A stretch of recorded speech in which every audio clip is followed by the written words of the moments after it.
Poor Joe, I think it was him, stayed in there at 7:15 when I left. Bus doesn't pick up until 7:20. Should we He stayed in there with us. call to order? Like, he was soaked. Jennifer, you I think ready? it was him anyways. If not, whoever it was is gonna be soaked. Umbrella or not, it's. All right, we're going to go ahead and call to order.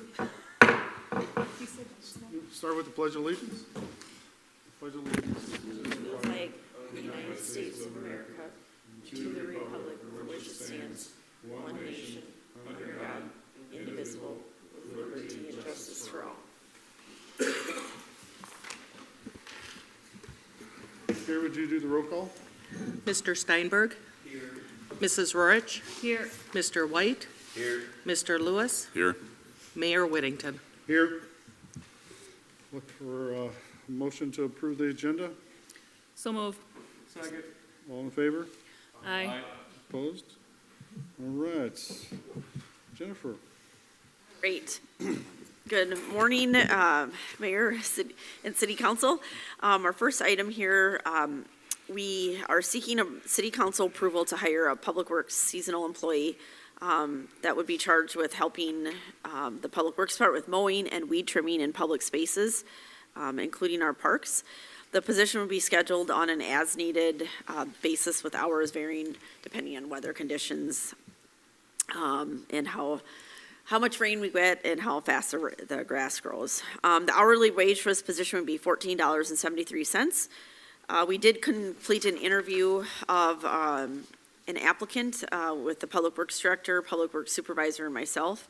Following that interview, we recommend the hire of Taylor Richards for this position, and this recommendation is contingent upon the successful completion of all pre-employment requirements. With that, a motion is needed to approve the hire of Taylor Richards as a seasonal Public Works employee at a rate of $14.73 per hour. All motion to approve the hiring of Taylor Richards. And a second? We have a first and second. All in favor? Aye. Opposed?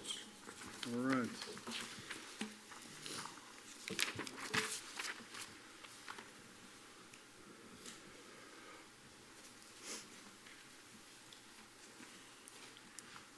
We'll look for engagement letter. All right, Mayor and City Council, I noticed the microphones weren't turned on, so hopefully this works better here. So the next item, engagement of Eid Bailey for Bank Reconciliation Project. So in the packet, I have a proposal from Eid Bailey. The purpose is to engage them for consulting services related to the city's bank reconciliations. The total not to exceed amount right now is $14,800.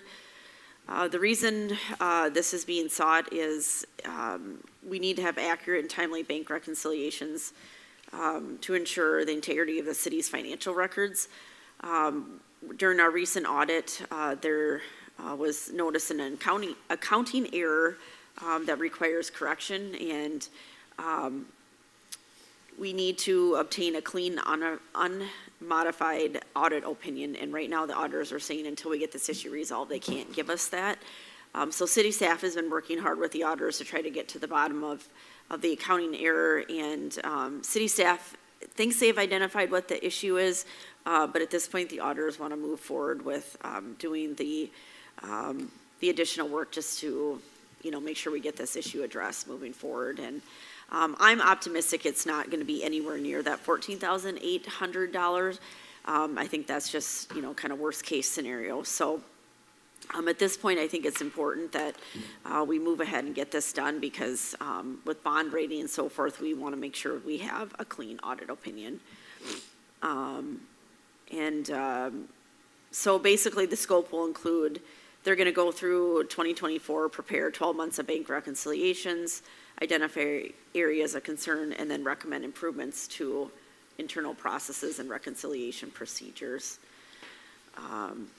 Since we did plan for this expenditure, we'll pay for this using funds in the professional services line item of our general fund budget.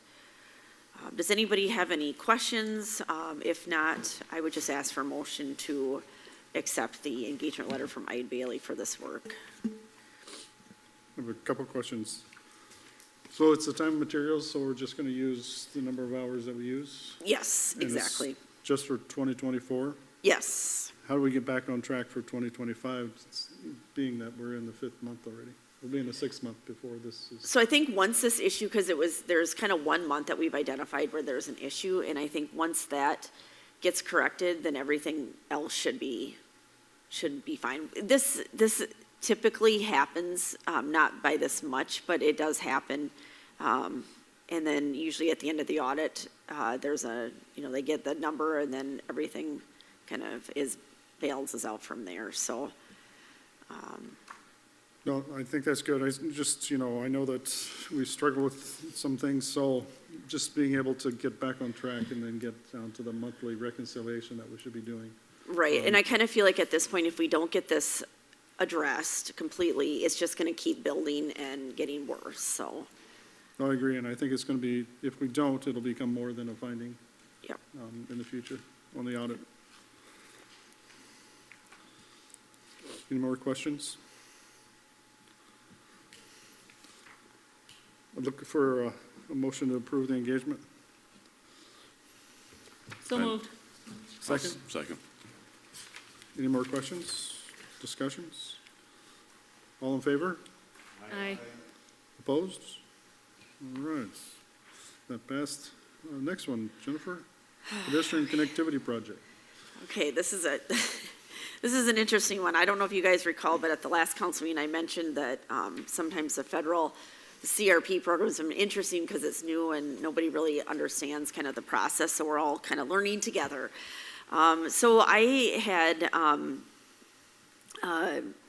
well, let me just kind of go through. I'll give you some background, then we can dive into it a little bit deeper. So, but I put together this memo to give you an update on the grant funds through the Carbon Reduction Program, also called CRP, that would help support our Eagle Lake pedestrian connectivity project. So we were recently informed of CRP grant funds that have been allocated to help offset engineering costs. These funds are comprised of federal dollars, and because of that, there's definitely a much more rigorous application and project administration process.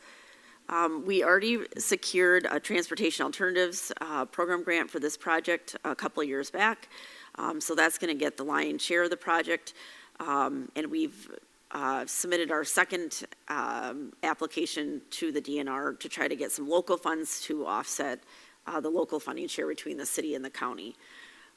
So the CRP basically is just another opportunity to help cover some of our local costs that we'd be paying for engineering. I had a meeting with somebody from MnDOT, with the county engineer, and we talked about, whether this was an appropriate fit for Eagle Lake and how much work is involved. And initially I was kind of told, unless you have expertise and you're an engineer, you're going to have a hard time getting the RFQ put together because it's so technical. And we can't use our city engineer to put that together, because if our city engineer puts it together, then they can't bid on the project. So then I was kind of thinking, well, do we just hire another engineer to write an RFQ for us, knowing that they can't bid? There's a little cost to that. But after having a couple different meetings, talked about it at our Maple meeting, just to kind of get other people's thoughts on the process, and then regroup with the county engineer, we decide, I think with their help, I'm going to try to do it. So what do we have to lose? If we don't get the money, we don't get the money. But right now we've been awarded, I think it was like $180-some thousand for this CRP. $164,000 we've been awarded that could help offset our engineering expenses. So I'm going to give it a try to get it done, and hope we can get it. And honestly, I kind of even forgot I applied for this grant, because I hadn't heard back until mid-April. So like I said, it's a new grant program. It's with some of those one-time funding measures that happened after COVID. So at this point, I know I initially had told you I think we should maybe turn back this money, but after talking to different resources around the area, I think I'm going to try to submit something and see if it works. And and try to get those monies. So just want to give you guys an update on that and, let you know I have to get that submitted to MnDOT by June 1st, and we'll go from there. But just an example that sometimes, I've heard different comments from people about how come the city doesn't do this grant or that grant, and it's a lot of work. I mean, I've spent a lot of time on a lot of the behind-the-scenes paperwork that is required with some of these federal dollars, but we'll definitely give it a try. I just wanted to give you guys an update because I know I'd sent out an email telling you I thought that we'd probably turn back the funds, but I think after doing a little bit more research and then getting some local resources on board to help, we can get it done. So no action needed with that. Just wanted to give you guys an update so you know what's going on. And overall, just to give you kind of I know we have Councilmember Lewis is new on the council, so he's probably not aware, but with that pedestrian connectivity project, the total project cost was close to $1 million. We have almost a $500,000 grant, federal funds, and then we had to come up with the other share, about 400 and close to 400, over $400,000 that'd be split between the city and the county. So this $180,000, and then if we can get a DNR grant, that'd be really helpful for us, so we don't have as much coming out of our funds. So kind of a long rambling explanation, but if you have any questions, let me know. The short answer is, or the short of it is that we are gonna move ahead and try to get these funds. And that's all I have, thank you. Does anybody else have some things since we're already gathered?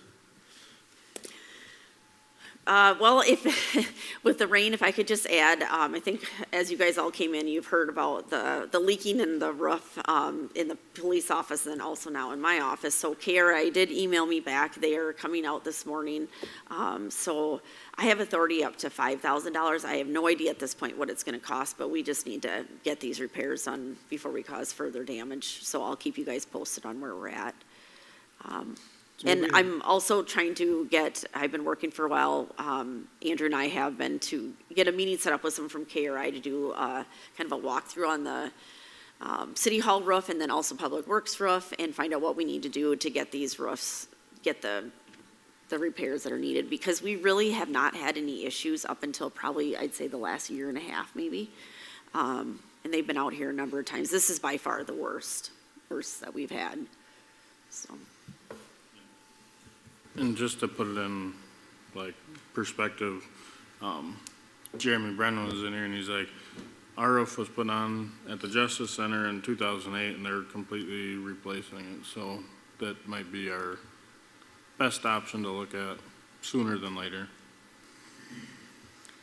Do we need to do anything if fixes, I mean, just going in the sheriff's I office, think we need where to, the bays, or where their cars, it's a faucet coming down. If repairs are over 5,000, do we need to do something here so we don't have to call another special meeting later, or how do you want to proceed on that part? Yeah, if you could give us, excuse me, I'll turn on my microphone, just give us the authority, or me the authority to just move ahead with whatever we need to do right now to just, get it so that we do not have water continuing to come in here. I don't think it's gonna be 5,000, but just wanted to give you a heads up and, if you could give me authority just to do what needs to get done here.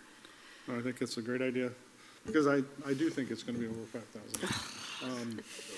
5,000. So yeah, I'd look to, do we want to put a cap or just do what you need to do to? I'd make a Just do what motion you to need. give Jennifer Bromlin the authority to do what's needed to fix the roof leaks and then schedule a follow-up meeting to see what other repairs need to be done. Perfect, we have a motion and a first. Do we have a second? Second. We got a first and a second. Any other discussions? All right, all in favor? Aye. All opposed? All right. Perfect. I think we're done. If nothing else, I'd look for a motion to adjourn. All right, we're adjourned.